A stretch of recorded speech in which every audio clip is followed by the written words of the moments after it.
Hello options traders and Facebook fans, and this is a mini trading tutorial to answer a very commonly asked question: what is open interest? And this video is actually in response to a poll that I posted last week, and the question said the ABC October 50 call has 1,000 open interest at the start of the day. At the closing bell, 50 contracts were traded during that day. What is tomorrow's open interest? And the answers were 950, 1,000, 1,050, or cannot be determined. Most people chose 1,050, and that seems to be very logical. You started with 1,000, you had 50 contracts traded, therefore it's 1,050. But the answer is it cannot be determined. But to understand why it can't be determined, let's take a closer look at open interest and how it's calculated. First of all, where can you find open interest? Most brokers' platforms will show it to you. Here are some Home Depot quotes for November of 2017, and right down here in this column it says open interest. For example, this 150 strike right here has 2,000 open interest. So what exactly does that number mean? Well, open interest is the number of contracts currently open for delivery. And what that means is that if expiration was right now, this very second, for that particular strike, there would be 2,000 contracts that are ready to take delivery or to exercise, and that's because they haven't been closed out. Keep in mind that each contract controls 100 shares, so that's really 200,000 shares that are available for delivery at this very moment. Open interest is calculated and reported by the OCC, that's the Options Clearing Corporation, one time per day on the opening bell. And that means that number is not going to change during the day. Theoretically, every time you see a contract traded and that volume is changing, it is potentially changing that open interest. However, you will not see today's volume reflected in that open interest until the next trading day. So again, even though theoretically that open interest is changing during the day, you're not going to see it until the next trading day. The OCC calculates open interest by taking a look at the opening and closing trades during the day. Whenever you place a trade, there are two types you can do. It's either an opening trade or it's a closing trade. If you are placing an opening trade, it means that you are either initiating a position, creating a brand new position in that contract, or adding to the size of an existing position. So maybe you had one contract and you're going to buy another 3 contracts for a total of 4. That's adding to the size. That's an opening trade. Closing trades are just the opposite. You are either completely closing down the position and exiting it, or you are reducing the size of an existing position. So maybe you've got 5 contracts in your account, you sell 2 of them, you've gone from 5 to 3. That sale of 2 is a closing transaction. Let's take a look at some examples. Let's say that you currently have no Home Depot November 150 calls in your account, but you place an order to buy 1 Home Depot November 150 call. That's an opening transaction. Your account is going to show you have +1. So that's an opening trade. Let's say that at a later time, whether it's seconds later, days, weeks later, it doesn't matter, but you buy an additional 3 of these contracts, and your account is now going to show that you have 4. That trade of 3 must also be an opening transaction. You've added to the size of an existing position. But let's say that you turn around and sell 2 of these contracts. Your account is now going to show that you've gone from 4 to 2. You've reduced the size. So this third order here is a closing transaction. Now you might think, oh, this is fairly easy. Whenever you buy your opening and whenever you sell your closing. It's not true. Why? Because as options traders, we can also enter a contract by selling it. So let's go back and say that you have no Home Depot November 150 calls, but now you're going to take the short side. If you place an order to sell 1 Home Depot November 150 call, your account is going to show -1 contract. You're short that contract, but you've started with 0 and you've gone to -1. So you have added to this position, or you've created a position. So that is an opening transaction. Later, you place an order to sell an additional 3 contracts, and your platform now shows that your position has gone from -1 to -4. That's adding to an existing position. So therefore, it's an opening transaction. But later, you place an order to buy, let's say, 2 of these contracts. Your account is going to go from -4 to -2. You're now reducing your exposure, and therefore this third order is a closing transaction. Whenever you place an order on your platform, as you can see down here, it will show whether it's an opening or closing transaction. Most platforms will figure this out for you automatically. However, some of them do require that you select it from a drop-down menu, and that's why it's important to know what these terms mean.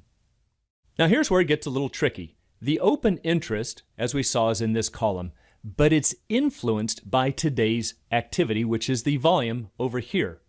So for this 150 strike right here, so far we've had 27 contracts traded. So the volume shows how many contracts have been traded today.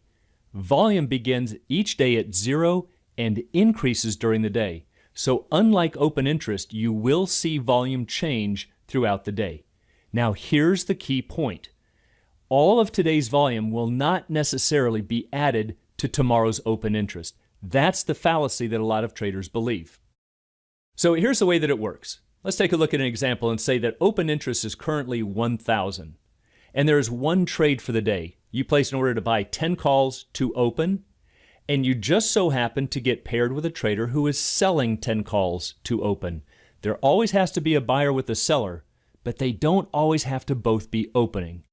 But in this example, both traders were opening. So we are going to see volume of 10, because that's how many contracts were traded, and the open interest will increase from 1,000 to 1,010. And the reason is that both traders are opening.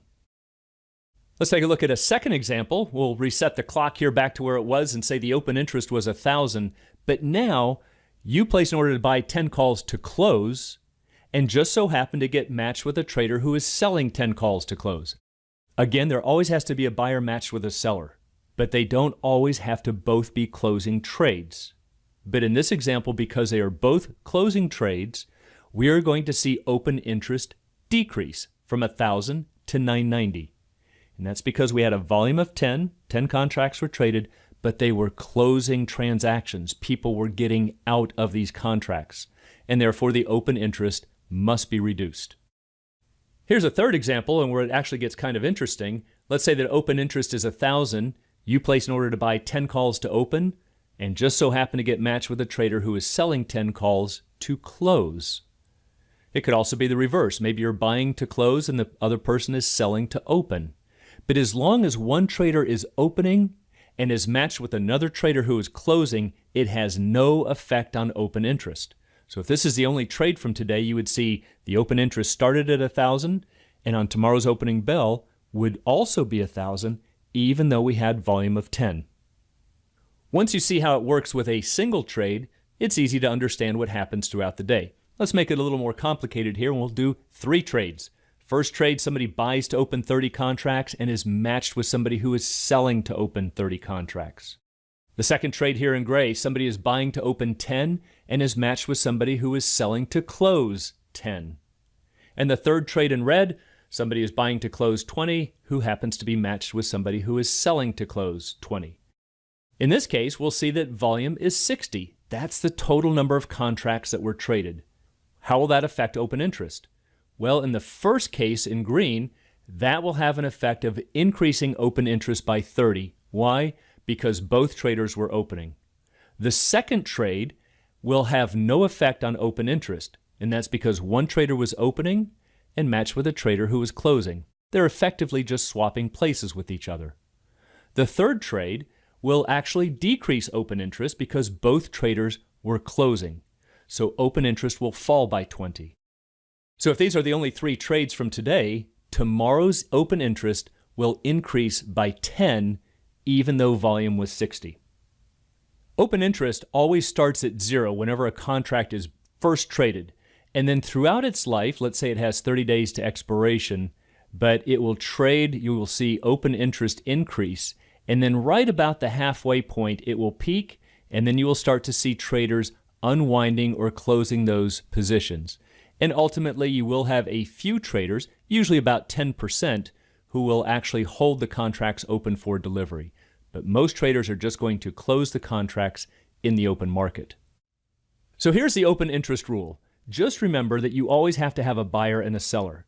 But if the buyer is opening and the seller is opening, that will increase open interest. If the buyer is closing and the seller is closing, that will decrease open interest. And finally, if the buyer is opening and the seller is closing, or the reverse, as long as one is opening and one is closing, it will have no effect on open interest. So going back to our Home Depot quotes, here at the 150 strike, if today's open interest is 2,000, and let's say this is the final volume here at 27, will tomorrow's open interest be the combination of 2,027? Or will it be reduced to 1,973? Or perhaps somewhere in between? And hopefully you now see there is no way to tell because we don't know if this volume of 27 is all opening trades, all closing trades, or some combination. To find out, we'll have to wait for tomorrow's opening bell. Open interest can provide key insights to where traders believe the stock's price is heading. To use open interest effectively, you must understand what it is and how it's calculated. If you'd like to learn more about the art and science of options trading, please check out the Alpha Trader course at optionsatoz.com.